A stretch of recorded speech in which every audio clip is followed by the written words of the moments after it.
বাংলাদেশের সঙ্গে যুদ্ধ ভারতের কাছে তো কয়েকদিনের ব্যাপার নয়, কয়েক মিনিটেই ফয়সলা হয়ে যাবে।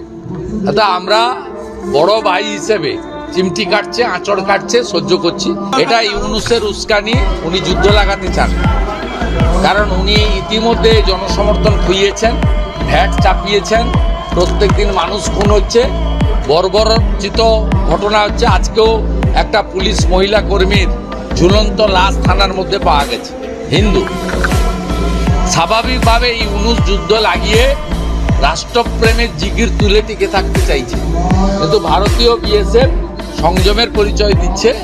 কারণ বাংলাদেশের সঙ্গে যুদ্ধ ভারতের কাছে তো কয়েকদিনের ব্যাপার নয়, কয়েক মিনিটেই ফয়সলা হয়ে যাবে। তা আমরা বড় ভাই হিসেবে চিমটি কাটছে, আঁচড় কাটছে, সহ্য করছি। তো বেড়া আমরা দেবই। পাবলিক রাস্তায় নেমেছে।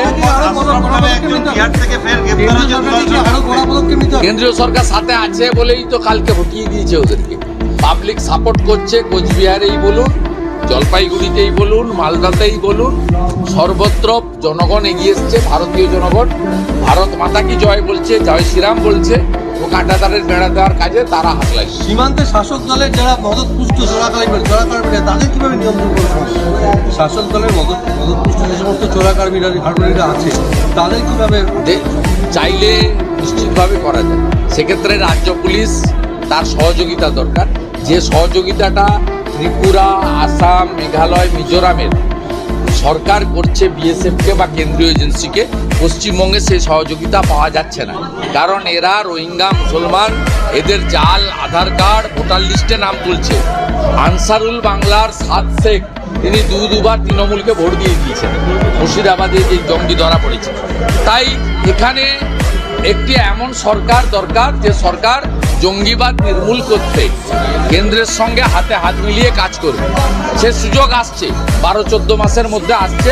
বাংলার লোককে ঠিক করতে হবে যে তারা জঙ্গিদের নিয়ে, তারা বিষাক্ত সাপকে নিয়ে রাত্রি যাপন করবে না বিষাক্ত সাপকে একদম খতম করে নষ্ট করে দেবে।